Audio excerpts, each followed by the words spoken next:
રામ રામ દોસ્તો, આપણી સાથે છે કરશનદાસ બાપુ ભાદરકાવાળા. તો એમને હમણાં એક મુદ્દો ઉપાડ્યો હતો કે બહારથી કેજરીવાલે આ લોકો ઉપર દરેક કોન્સ્ટિટ્યુન્સીમાં અલગ અલગ લોકોને બેસાડ્યા છે અને એ લોકોને પગાર આપે છે પાછા. અને ખાસું એમણે મિનિમમ જ ગણ્યું તો આ 1 કરોડ ને 7 લાખ જેવું થઈ જાય છે. અને એ રિલેટેડ સવાલો કરેલા, તો કોઈ પણ જવાબો તો હજુ સુધી મળ્યા તમને કાંઈ? તમે 2 દિવસ થયા ને એ મુદ્દો તમે મૂક્યો કે આ લોકોને, અને કોઈએ નકાર્યું પણ નથી કે તમારી વાત ખોટી છે, કરશનદાસ બાપુ ખોટું બોલે છે, આવું પણ નથી કીધું. એટલે આનો મતલબ એમની વાત જે હતી એ સાચી હતી. એની ઉપર થોડીક આપણે ચર્ચા કરીએ. તો પહેલી વસ્તુ તો મને એ લાગે છે કે ગોપાલભાઈ જે ઇટાલિયા છે એ દર વખતે પાટીલ સાહેબ ઉપર જ્યારે પણ આમ ફેંકતા હોય ને કાદવ, ત્યારે કે બહારના છે આવું બધું કહેતા હોય છે કે બહારના છે પાટીલ સાહેબ. તો કરશનદાસ બાપુ, તમે જેને કીધું એ બધા બહારના છે કે અહીં ગુજરાતના છે એ બધા? જી, પહેલી તો વાત તમે જે શરૂઆત કરી કે એક મુદ્દો ઉપાડ્યો, આમાં એવું છે જ નહીં. જે હકીકત છે કે મારા ખેતરમાં કોઈ હાથી કામ કરે છે એ ગામને ખબર નથી. મેં ગામને કહ્યું કે સગનભાઈ કે મગનભાઈ કે ઢીકડાભાઈ કે પુષડાભાઈ મારા ખેતરમાં કામ કરે છે. આ કોઈ શંકાને આધારે કે આ કોઈ આરોપને આધારે કે એવો કોઈ છે, રિયાલિટી છે એ મેં વર્ણવી. અને આમાં ઊંધું છે કે આમ આદમી પાર્ટીના દરેક હોદ્દેદાર અને દરેક કાર્યકર્તાને ખબર છે કે રખોલિયાઓ રાખવામાં આવ્યા છે. એમાં કોઈ શું કહેવાય શંકાને આધારે કે મને આવું લાગે છે કે સૂત્રોના આધારે કે આવું કશું છે જ નહીં.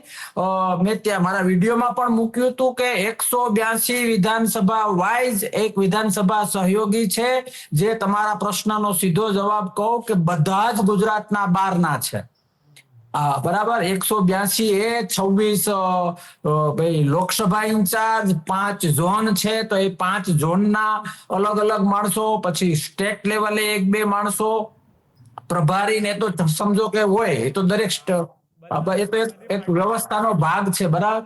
અને મને એમાંય વાંધો નથી કે એ તો કોઈ પણ માનો કે ખેતરમાં સારી ઉપજ લેવી હોય કે ગુજરાતમાં સારા મત લેવા હોય, કોઈ પણ પાર્ટીએ આ કરવું પડે અને કરવું જોઈએ, એની સામે મને વાંધો નથી. મારી તકલીફ એ છે કે હું કદાચ એટલો સત્યની સાથે ચાલતો હોઉં તો લોકો મારા માટે કામ કરવા તૈયાર હોવા જોઈએ. મારે પગારદાર રાખવાની કાર્યકર્તા કોને કહેવાય? એ પણ 2 નંબર ઉપર આવે. 1 નંબર ઉપર ગુજરાતની સંસ્કૃતિ હોય, ભારતની સંસ્કૃતિ હોય, આપણો સભ્ય સમાજ હોય. પહાડ જેવડી વાત તો સાહેબ એ છે કે ભરોસાનો અભાવ છે. શું ગુજરાતમાં તમારી પાસે તાલુકો સંભાળી શકે કે વિધાનસભા સંભાળી શકે કે લોકસભા સંભાળી શકે કે સ્ટેટ સંભાળી શકે? સ્ટેટ, લોકસભા, વિધાનસભા કે તાલુકા લેવલે કોઈ ભરોસા પાત્ર માણસ નથી કે તમે એને તાલુકો કે વિધાનસભા આપી શકો. એક બાજુ તમે ગુજરાતના લોકોને ખોટે ખોટા કોણીએ ગોળ ચોટાડીને ખોટે ખોટી ભવિષ્યની વાતો કરીને, એક ભાગ હું પણ એમાં હતો. મને જયારે સાચું સમજાણું ત્યારે મેં બાય બાય ટાટા કર્યું, પણ જયારે આંખ ખુલ્યા પછી તો ખબર પડી જવી જોઈએ કે સવારના 9 વાગી ગયા, દિવસ ન બગાડવો હોય તો હવે જાગી જવાય. હું જાગી ગયો. યુવાનોને પણ કહું છું કે કોઈ આવતીકાલ એટલા માટે નથી કે સાહેબ ચાની કિટલી કરો, બિઝનેસ કરો, ઘર ચલાવો, ખેતી કરો, આ જગતનું કંઈ પણ કરો, NGO ચલાવો, પાર્ટી ચલાવો, તમે કોઈ પણ ધર્મમાં હો. આ જગત, આ બ્રહ્માંડનું સર્જન ભરોસાને આધારે થયું છે. અને જો ભરોસાનું જ અસ્તિત્વ નથી, જે લોકો ગુજરાતનું કલ્ચર નથી જાણતા, જે લોકો ગુજરાત, અરે સાહેબ 12 ગાવે બોલી બદલાય, આપણી કહેવત છે. હું આ લોકોને ભૂતકાળમાં એ પણ કહી ચૂક્યો છું કે રાજકારણ અથવા તો રાજકીય પોલિસી એ કોઈ મશીન નથી કે માંડવીનું ઓપનર પંજાબમાં પણ એ જ કામ કરે, દિલ્હીમાં પણ એ જ કામ કરે અને ગુજરાતમાં પણ એ જ કામ કરે. આવું મશીન હોય તો દરેક જગ્યાએ સરખું કામ કરે. પણ જ્યારે રાજકીય પાર્ટીના ઉદય માટે કંઈક કરવું હોય તો ત્યાંની લોકલ લોકો, લોકલ સંસ્કૃતિ, લોકલ રીતિનીતિ, આ બધું જાણ્યા પછી કોઈ પણ પાર્ટી કે કોઈ પણ વ્યક્તિ કે કોઈ પણ સંસ્થા, સંગઠન કે NGO ઉપર આવતા હોય. આવો તો બુદ્ધિનો છાંટો છે નહીં. એ બધામાં મને વાંધો નથી, પણ ભાઈ હું તમારા માટે રાત દિવસ એક કરું છું, મારા પોતાના પૈસા ખર્ચીને દોડું છું, મારા ઘરના કામ સાઈડમાં કરીને હું તમારા માટે દોડું છું, અને મને ખબર પડે કે તમને મારા ઉપર ભરોસો નથી, તો એ પાર્ટીની 1, 2 ને 3 ભાઈ શા માટે આપણા ઉપર ભરોસો ના કરે? એ વાત મારે કાર્યકર્તાઓ, અને તમને કહું પરોક્ષ રીતે કાર્યકર્તાઓની આ વેદના મેં ઠાલવી, એ ધર્મને નજર સમક્ષ રાખીને કહું છું, એક કાર્યકર્તાના દિલમાં બહુ આનંદ થયો કે વાહ બાપુ તમે પાર્ટી છોડી દીધી, એ તો 2 નંબરની વાત છે, પણ 1 નંબર ઉપર અમારી વેદના તમે ગુજરાતના લોકોને કહી, એ અમને ગમે છે. એટલે હું રિપીટ કરું છું કે આ આરોપ નથી, આ કોઈ મુદ્દો નથી, આ મારું માનવું નથી, આ સૂત્ર નથી, આ સનાતન સત્ય છે. પગારદાર ગુજરાત બહારના લોકો, અરે સાહેબ તાલુકા લેવલે મેં મારી નજરે જોયેલું છે, બિચારા 300, 400, 500 રૂપિયામાં મજૂરી કરતા હોય, ક્યાંય કાર્યક્રમ હોય, ખોટી હવા અને આભાસમાં આવી ગયેલા હોય, એટલે પાર્ટી માટે દોડતા હોય. હવે 100 રૂપિયા ઘરે કંઈક સારી વસ્તુ બાળકો માટે લઈ જવાને બદલે પાર્ટી માટે વાપરતા હોય છે. આપો ને, એને આપો ને ભાઈ. તમારે, અમે નથી કહેતા કે તમારી પાર્ટીને અમારે મોટી નથી થવા દેવી, એને આપો. વિધાનસભા ઇન્ચાર્જ છે એને આપો, જિલ્લો સંભાળે છે એને આપો, ઓલાને 35,000 જેવા મિનિમમ આપો છો, તો કમસે કમ આને 3500 તો આપો, તો બિચારાના પેટ્રોલ ડીઝલ ના નીકળે. અરે ઘર હળગે છે, 25 વર્ષનો કે 30 વર્ષનો છોકરો હોય, એ આ રીતે હુડ કરે અને મા બાપના પોતાના 150, 200, 300 રૂપિયા વાપરે, તો એ કયા ઘરના કયા માવતરને ગમે?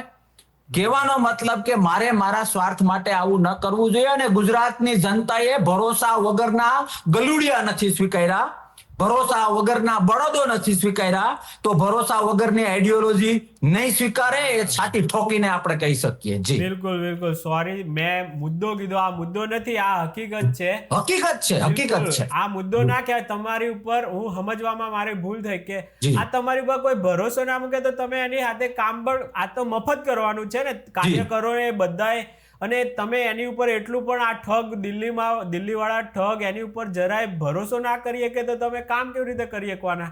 નિસ્વાર્થ ભાવે કેટલાય મેં જોયા છે, મારી હાથે મેં યશભાઈ ના બધા જોયા છે, પોતાનું ક્લિનિક ચલાવે અને રાત દિવસ પાર્ટી માટે આટલું કામ કરે, તો એને બિચારો નિસ્વાર્થ ભાવે કરે, તો એ તો જોકે એની પોતાનું છે, મહેનતથી કરે છે, પણ બીજા કેટલા એવા હશે જે જરૂરિયાત વાળા છે, એને 5-10 હજાર મળી જાય તો શું વાંધો છે? આ તમારી પાસે વધારાના રૂપિયા હશે ત્યારે 40,000 રૂપિયા કોકને આપતા હશે ને બહારથી બોલાવીને. તો મેઇન મુદ્દો સાહેબ એ છે કે ગુજરાતને આપણું ગામ માનીએ, માનો કે મારું મૂળ ગામ છે, 1000-1200 ની વસ્તી હોય, બરાબર. હવે ત્યાં એ ઘડીક વાર ઉદાહરણ માટે એ જે ગામ છે એ ગુજરાત છે. હવે મારા ગામમાં હું મોટો થયો હોય એટલે નાના મોટા બધા મને ઓળખતા હોય, બરાબર. હું કદાચ બધાને ના ઓળખતો હોઉં, પહેલેથી બહાર રહ્યો એવું શક્ય છે, પણ મને નામથી ઓળખતા હોય, બરાબર. હવે મારા ગામમાં મારી એવી સાપ હોય કે હું ઈમાનદાર છું, હું સાત્વિક છું, આપણી ગામઠી ભાષામાં હરામનો રૂપિયો મારા માટે હરામ છે, બરાબર. એટલે લોકો તાળીઓ પાડે, વાહ વાહ વાહ વાહ, બાપુ તો બાપુ છે, બરાબર. હવે જ્યારે મારે ચહેરો ચમકાવવાની વાત આવે, ત્યારે મારા ગામમાં એક વ્યક્તિને હું રાખું કે જે મારી વાહવાહી કરે, અથવા તો ગામમાં જે મેં 5 છોકરા રાખ્યા હોય એની રીતે બિચારા ખર્ચીને મારી વાહવાહી કરતા હોય, પણ એ 5 જે ફ્રીમાં મારા માટે મારી વાહવાહી કરતા હોય, એ બરાબર કરે છે કે નહીં? બીજા કોઈની દોરવણી પર નથી હાલતા ને, બીજી પાર્ટી ના મુકાયેલા નથી ને. આવો મારો અવિશ્વાસને કારણે હું કોઈ એ નામની વ્યક્તિને મારા ગામમાં, જે લોકો મારા હિતેચ્છુ છે, જે મારા માટે મહેનત કરે છે, એ લોકો ઉપર વોચ રાખવા માટે બાજુના ગામનો, આ તો બાજુના રાજ્યની વાત છે, પણ આ તો એક ગામને એક રાજ્ય ગણીને ચાલીએ, એ માણસને વોચ રાખવા માંડું, અને એ 5 લોકો પોતાના ખેતરનું કામ મૂકીને, પોતાની દુકાનનું કામ મૂકીને, પોતાના અભ્યાસનું કામ મૂકીને, પોતાના સગાવાલાના પ્રસંગો મૂકીને મારી પ્રશંસા કરવા માટે ગામમાં હો હા કરતા હોય, એને હું ક્યારે 1 રૂપિયો આપું તો કહું નહીં, હું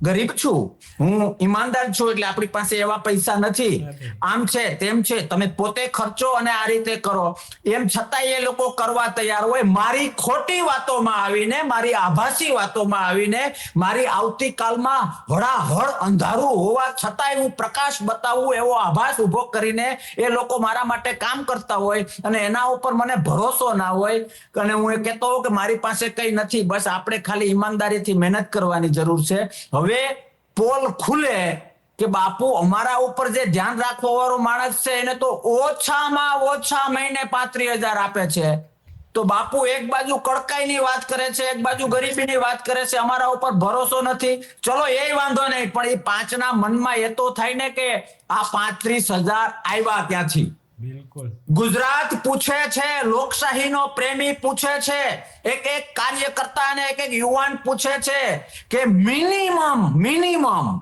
વિશાળ દિલ રાખીને મિનિમમ કરીએ તોય મેં ગણ્યા એ પ્રમાણે મેં હિસાબ આપેલો છે કે 214, 250 નો સ્ટાફ છે, પણ મિનિમમ 214 ગણીએ. મિનિમમ પગાર 35,000 પ્લસ 15,000 એના બાઇકના, પેટ્રોલના, રહેવાના ને જમવાના. તળિયાનો ગણીએ ને, તળિયાનું તો એક રખોલિયો 50,000 માં પડે, 50,000 માં સાહેબ, બરાબર. તો એ મિનિમમ ગણીએ તો 1,07 લાખ પર મહિને થાય.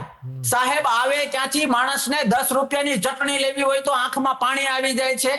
ગરીબ ઘરની અંદર મારી માં, મારી દીકરી, મારી બેન, 5 મહેમાન આવી જાય તો ખૂણામાં નિરાશ થઈને બિચારી દુખી થતી હોય કે આ 5 ની થાળીમાં હું પીરસીશ શું.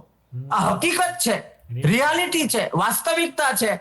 અને આપણે ગરીબો માટે નીકળ્યા છીએ, આપણે સત્ય માટે નીકળ્યા છીએ, આપણે નીતિ માટે નીકળ્યા છીએ, આપણે ઈમાનદારી માટે નીકળ્યા છીએ. અરે સાહેબ, ખેડૂતો પાસે માંડવીના બીના પૈસા ન હોય એટલે બિચારા બાજરા વાવે એવા દાખલા મારી પાસે છે, મારી નજર સામે થયેલા છે.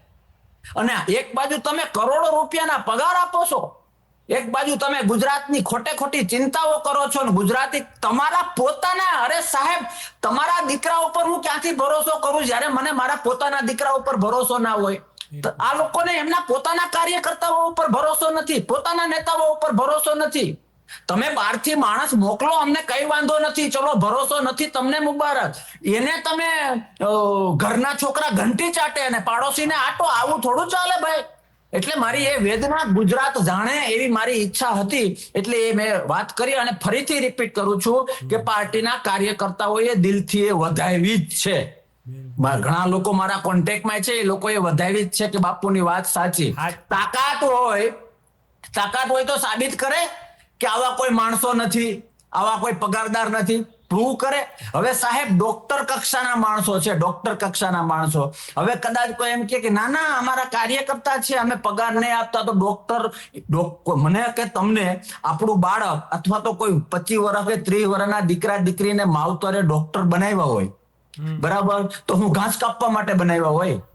આશા અપેક્ષા હોય, ભલે મા બાપ કદાચ ગરીબ હોય કે મા બાપ કરોડપતિ હોય, ડોક્ટર કઈ ભવાઈ રમવા માટે તો ના બનાવ્યો હોય, ડોક્ટરી કરવા માટે બનાવ્યો હોય. તો ડોક્ટર કક્ષાના લોકો આપણા ગુજરાતની વિધાનસભામાં મારે અમુક શબ્દો અહીંથી ન બોલાય શું ઘાસ કાપે છે, સમજો છો તમે?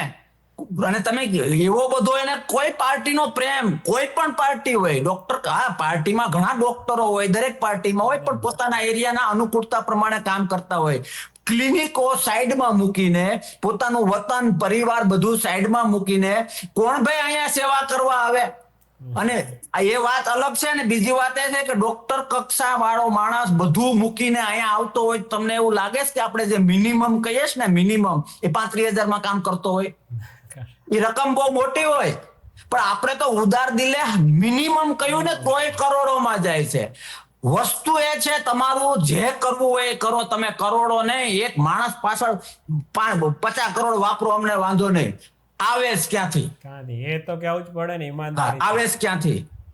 ગુજરાતમાં ઘણા લોકો ભૂખા સુઈ જાય છે, ઘણા ખેડૂતો આપઘાત કરે છે 5,000, 25,000, 50,000 લાખ માટે. આ દીવા જેવું છે, હા ને? તો ક્યાંથી આવે છે ભાઈ? તમે તમારા ચહેરાઓ ચમકાવવા માટે કરોડો વાપરો છો, તો ખરેખર ગુજરાતી તકલીફ છે એના માટે વાપરવા જોઈએ. આ અવાજ તો આપણા કરતા જે તે પાર્ટીના કાર્યકર્તાઓએ અને નેતાઓએ ઉઠાવવા જોઈએ કે કયા રસ્તે જઈ રહ્યા છો.